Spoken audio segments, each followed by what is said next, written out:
Buenas and half a day. Thank you for coming today. This is day 5 of the Marianas History Conference, and we appreciate your attendance. This is the first of 2 sessions this afternoon.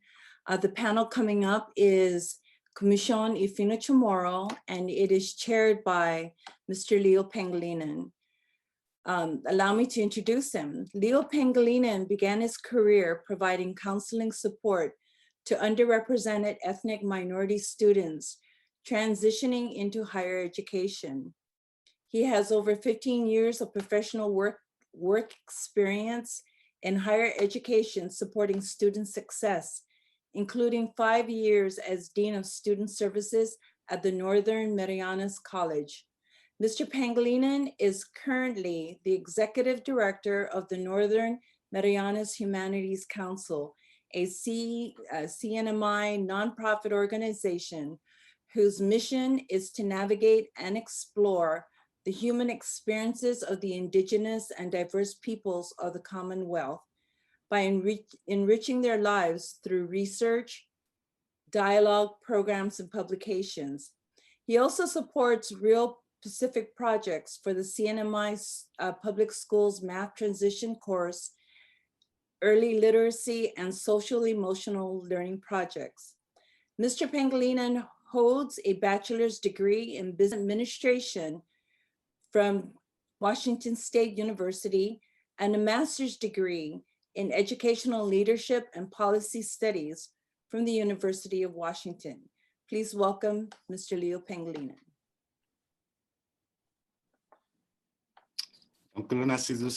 Miss Senora Levan Guerrero Meno for that introduction. Hafade Toru Sanzu, Go Silio Pangilinan, Jagagi Zupagu Giza Saipan, Inanagufzuna para bayu introduci I adkati siha I Comisión I Fino Chamoru Zan Finanagun I Historia Zan Linatla I Tautanu si Dr. Robert Underwood, si Dr. Laura Sauder, Igehilo, si Senora Hope Cristobal, Zanloqui y Administrador, si Senora Ana Marie Arceo.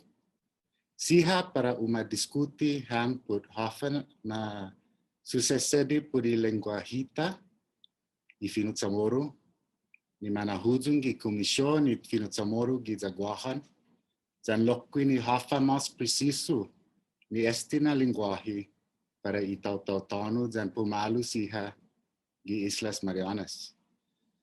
Welcome everyone. This is a panel on focusing on the commissioners of the Comisión y Fino Chamoru on Guahan. We have 4 presenters that will share the 1 hour and a half block time we have for this presentation. We will go in the order of starting with Dr. Underwood, on to Dr. Laura Sauder, and then to Miss Hope Cristobal and Miss Ana Marie Arceo.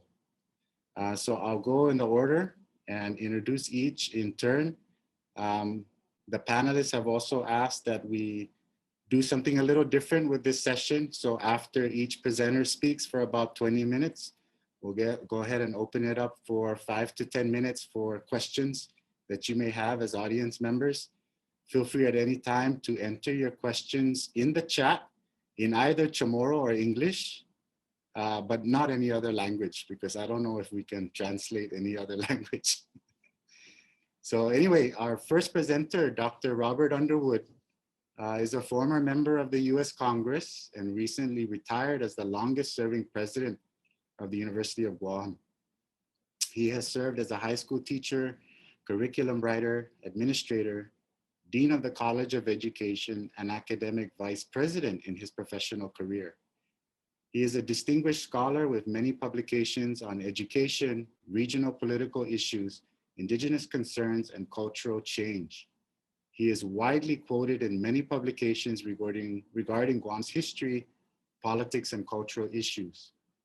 He was active in community and cultural issues early in his life.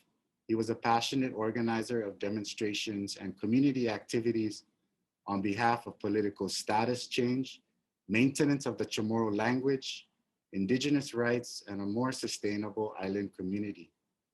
He served as the congressional delegate from Guam in the 103rd to 107th Congresses between 1993 to 2003, during which he sponsored major legislation for Guam, played an active role in Department of Defense authorization bills, and was a forceful advocate for political development for insular areas. He also played a national leadership role in Asian Pacific American issues, especially in educational opportunities and legislation. He has also served on numerous boards and commissions, including service as chair of the Chamorro Language Commission, the National Board of Educational Sciences during the Obama administration, Guam Board of Education, founding member of the Guam Humanities Council, and National Advisory Council on Bilingual Education during the Carter administration, American Folklife Center Board of Trustees, where he was appointed by Speaker Pelosi. So without delay, I would like to turn it over to Dr. Robert Underwood.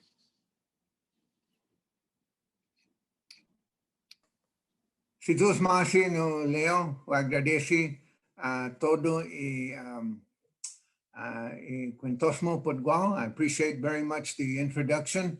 And my responsibility here is to present the historical background of how the Chamorro language has developed over the centuries, over the millennia, really, and then to finish up with a little bit of conversation about the orthography. In the absence of slides, I'll go ahead and pursue, I'll get everybody to kind of formulate. The Chamorro language is came out from the Philippines. And so for many years, we sort of understood that the Chamorro language was and has been described as a Philippine type language, and it is closely related to Philippine languages, but it had a slightly different trajectory.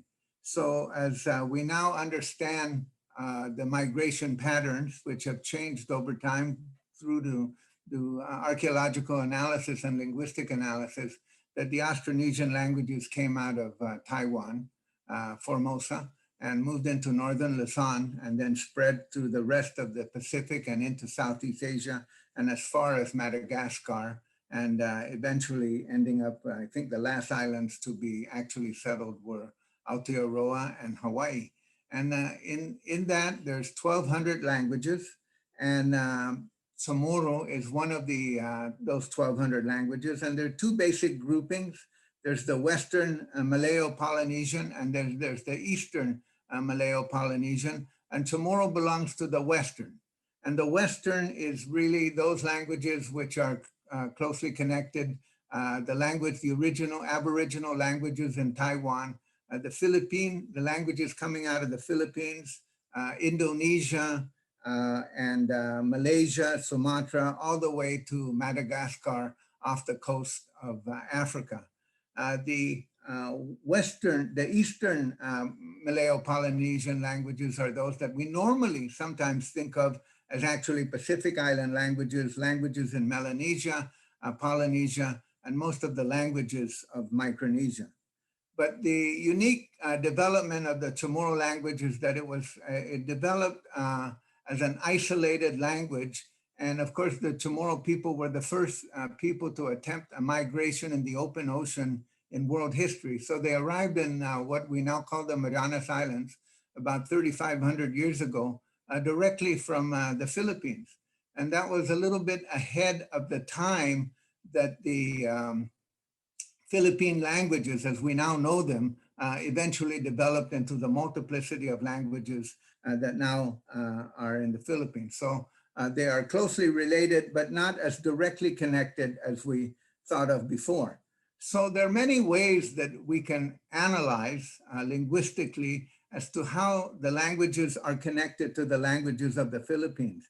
And I wish the slides would have appeared suddenly, but I'll just give you a couple of examples. The P and the B, the P was in the original Austronesian language, and that generally changed to a B in the Philippine languages, but it stayed a P in Chamorro. And the examples of that are pugas, which became bigas or bigas, depending on where you are in the Philippines.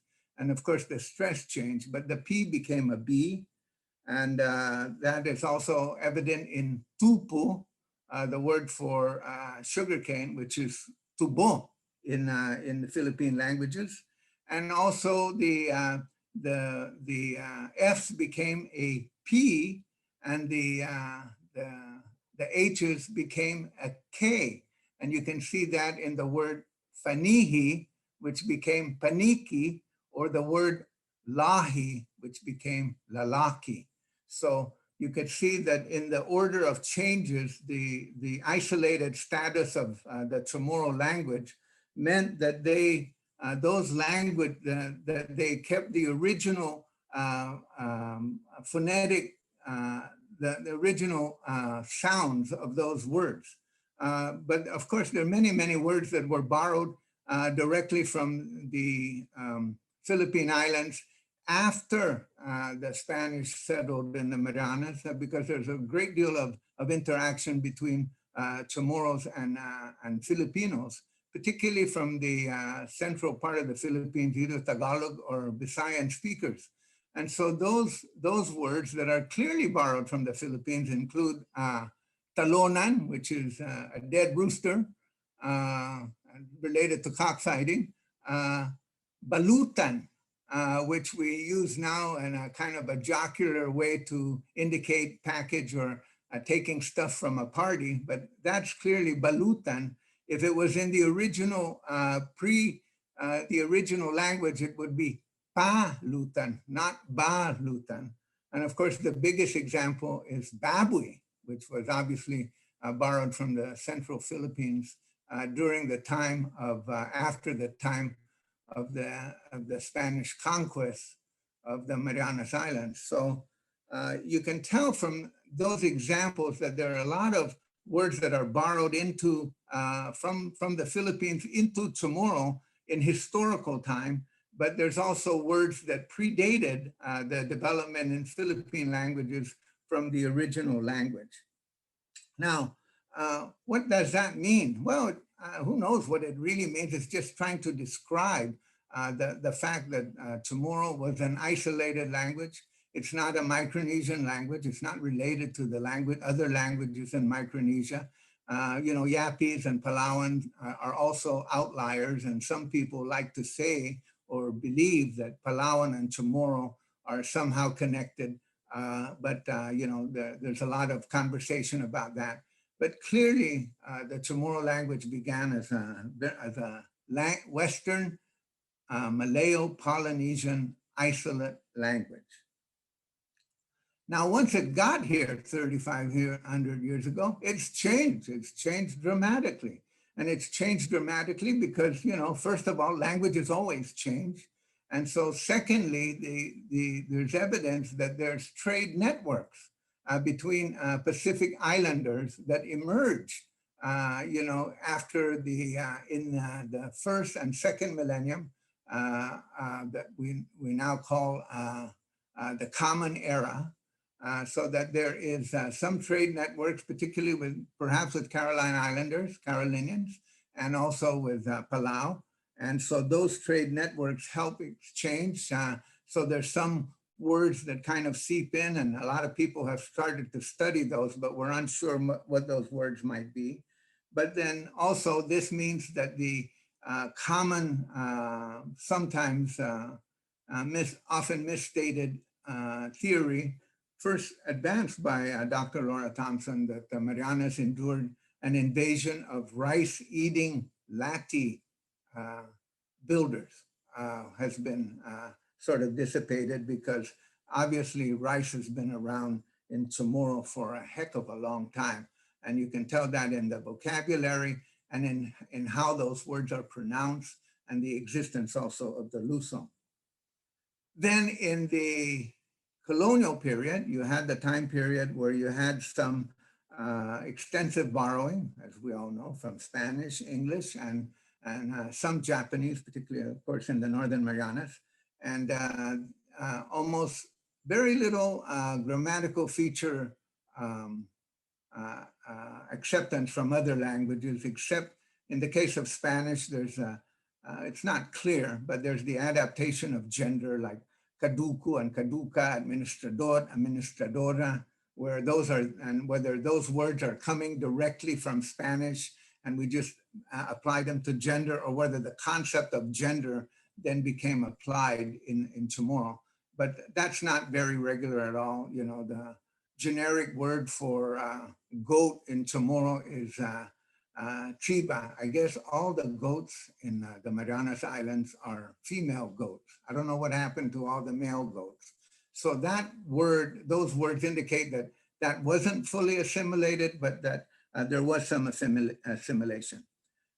The thing that makes Chamorro a really unique language is its affixation system. And the affixation system, there's 17 affixes that have been identified, many permutations of that. And the good Chamorro speaker is the one who knows how to use these affixes well. And it's a really strong mark of, particularly of Western Malayo-Polynesian languages. The affixes in, the infix and in, which also appear in Philippine languages, is widely used. But Chamorro has such a extensive use of affixation, and they affix anything and they reduplicate anything. Almost anything can be reduplicated, and there's some examples like, for example, if you want to say that Juan is still your teacher, you can say, Mistronia si Juan está pago, or you could say, si Juan ha, Mistronia. And so, si Juan ha is a reduplication of Juan. If it was a two-syllable word, you'd have to say, si Robit ha, Mistronia. And if it was a three-syllable word, Roberto, it would be, si Roberto ha, Mistronia. And there are rules on which syllable to reduplicate depending upon the stress. All of that becomes familiar in the grammar rules of a Chamorro, a native Chamorro speaker, which of course is sort of miraculous when you think about it. So the final question in all of this kind of history of 3,500 years of a language, and a lot of people, sometimes I assert this, and I think I asserted this even in this description of this, is that the question, Cocina ta quintusi si Hurao, but si matapan, di presente na tiempo. Como tabira tati di tiempo matapan, and elalala si San Vitores, and elalala si matapan, dan si Hurao, would we be able to carry on a conversation with them? And I assert that, yeah, that's probably true. You can't use the word cuentos because cuentos obviously is not an original Chamorro word, but there would be a lot of maybe misunderstandings, but I'm comfortable in saying that. Now, any time earlier than that, I don't know. I think languages just have a kind of a natural change of rhythm. So the question is, Cocina ta quintusi e tiempo ne matusi magazanes islata. We're commemorating the 500th anniversary. If we were thrown back 500 years in time, do you think we would be able to carry on a conversation with those people? And I would say, yeah, guahadinida. There's some doubt about that because of course there's natural language change and we don't know. And we do have historical texts that you could look at and from the time of San Vitores. So the last part of my time, I just want to spend a little bit of time talking about how to write Chamorro. So the first time Chamorro was written as a language was written by the missionary San Vitores. And he wrote it down and he wrote prayers in Chamorro. Our Father was not Tatan Mami. Our Father was Saina Mami. And he wrote these prayers in Chamorro before he ever actually began his mission here in the Marianas, understanding that he would be a missionary here. And so Ironically, he learned his Chamorro from a shipwrecked Visayan Filipino in the Philippines while he was waiting for authorization. So if you go back to that original text in the 1660s, you could see that Chamorro has changed a lot. Some of it seems pretty garbled, although I don't know whether that was the product of the language informant or whether language has changed a lot. But you could still tell that you'd be able to decode some of those words just in in the ordinary process of interacting with people over the course of several days. I think you'd be able to decode that. But anytime earlier than that, almost a complete impossibility, I believe. So from that for the next period of time, Chamorro was written as if it were Spanish. So all of the original books that was written at the turn of the century, from the 19th into the 20th century, all of those books, the biblical statements, all of those were written in an orthographic style that approximated Spanish, or what people thought, because people were literate in Spanish, but not so much in Chamorro. So they used that. And so then in the course of the bilingual project and in the formation of the spelling system, the Marianas Orthography Committee, which was composed of elders from both Guam and the Northern Marianas, settled on what was then called the Marianas Orthography, which is really the precursor for the standard way of writing Chamorro. So all of that coalesced into the Marianas Orthography. And then after some years of conversation and discussion, they sort of split off again in different directions. The Northern Marianas going one way and Guam going the other way. And maybe there's hopes for some reconciliation there. But the spelling conventions are not that different. They're both kind of rooted in that 1971 Marianas Orthography. And so I predict that the spelling system and the rules itself will not be the source of controversy. The source of controversy will be when we get to the spelling of proper nouns. So now the slides have shown up, and now I'm at the end of my talk. Hey, thank you But so I'll be much. happy to answer any questions. Well, Dr. I just want to go to see if someone can go to slide number 3. We can just go to slide number 3. There, right there, that slide. That's what that's the one where you can see the relationship between the relationship with Philippine languages, which is really key to understanding this to everyone. So in the development of Philippine languages, the original P became B's, and you could see that in Pugas and Bigas and Tupu and Tubu, but Pantalan stayed the same all the way through. So, Pantalan is a very common word meaning like pier or fishing wharf. And it's kind of interesting that stayed all the way through. And if we just go back one slide, go back, not forward. Yeah, that slide. You can see that the Marianas is settled directly from the Philippines, and that's part of the first original, what we call now Western Malayo-Polynesian proto-language. And so that was the original language from which all the languages in the Philippines and all that purple area developed. And of course, the Chamorro language developed as well. But that's a long time. And, languages can sound very different over the course of, 200 or 300 years.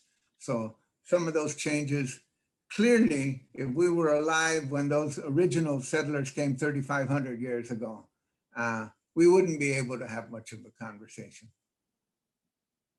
So that's my presentation. Thank you very much. Situs Masi Todos Hamdo. Jesus Masi, Dr. Underwood. Such rich history, and I really appreciate you dedicating a lifetime to searching for answers behind behind our language, the Chamorro language. We'll give a few minutes for some questions that appeared in the chat, and I'm gonna go ahead and read it out loud as they come Sure. in. From Lawrence Cunningham, he says, under the new orthography, proper nouns are spelled in the traditional way. Is this true also for ancient Chamorro names? For example, is Kipua correct and not Kepua? Thank you for your excellent presentation, Larry and Cheryl Cunningham. Well, of course, we're going to try to approximate the current Chamorro pronunciation, because we don't know 400 years ago how these were really actually pronounced. We're pretty sure that the stress was always usually on the next to the last syllable. So it's not kepuha, it's kepuha. So, you know, that would be a kind of an indicator. So you would then, we would spell those with a K. The issue for proper nouns are place names. That would, it doesn't, you know, Dedido will be spelled differently, Jonya would be spelled differently, Maleso. And people have gotten used to those changes from Aganya to Hagatnya. The personal names, of course, is up to the individual. So if there's any Cruz out there who wants to spell their name according to their orthography, they could spell their name K-R-U-S. Hey, si Antonio Cruz. Not Tony Cruz. It's Antonio Cruz, and it would be K-R-U-S. So that's maybe a bridge too far for a commission to dictate to people, because, you know, personal names are personal names. All right, here's a question from Malia Ramirez. How do you know for certain the Chamorro language is directly linked to the Philippines? And where do the Malaysian and Indonesian language link into the Chamorro language? Because the languages all started in the Philippines and then they moved into Indonesia and Malaysia. And the linguists and the archaeology prove that. We used to think almost the opposite, but it actually, in reality, it's the other way around. So these languages developed coming out of Formosa. So when they study the Aboriginal languages of Formosa, of Taiwan, those languages approximate the original kind of Proto-Austronesian or Proto-Western Malayo-Polynesian. And then those languages developed over time, of course, as they moved south. And so the languages that actually are closer in development are the languages of the Philippines. But it's not really, the Chamorro kind of left the Philippines before that phenomena happened inside. So that's why it's referred to as an isolate. It's an isolated language. It developed independently, although it began off the same trunk. All right, we have a question from Noah Noel Kitugua. He asks, can you elaborate about the letter R versus L? Yeah, well, thank you for no, you know, tinigay niya si no, like niya no, masyaman at saguhit ni tataw-taw ta manihutit gi hinasonta fanani. You know, that even though we're far apart in our bodies, we're together. Well, the L and the R are articulated at the same part of the tongue. And so the L and the R confusion is pretty rampant. And it's a dialectical difference in many, I'm stand to be corrected, but in Chuukese, there's a dialectical difference in L and R. Some say rananim, some say ranalim. Because the point of articulation is so close.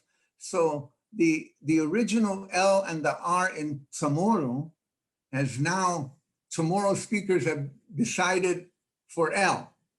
Inalahan, Maleso, Talagi. 400 years ago, 500 years ago, might have had a little bit of trill in it. I don't know. We don't know, because the point of articulation is at the same part. But I think that it's L, clearly an L. Okay, here we have so a it question. should be Galapan.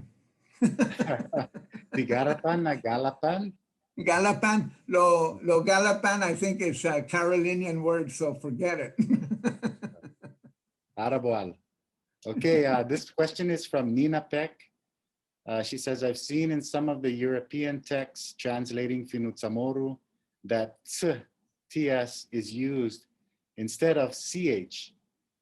Was there a reason for that choice? Thanks for the presentation, Dr. Underwood. Yeah, the TS is the linguistic description of CH. So, you know, if you ever did any language informant work, I was a language informant and a very bad one. I was a language informant, I think, when I was 19 or 20. And every time I said something, the linguist would write it down in the way linguists write. So CH is TS. But it's the same thing.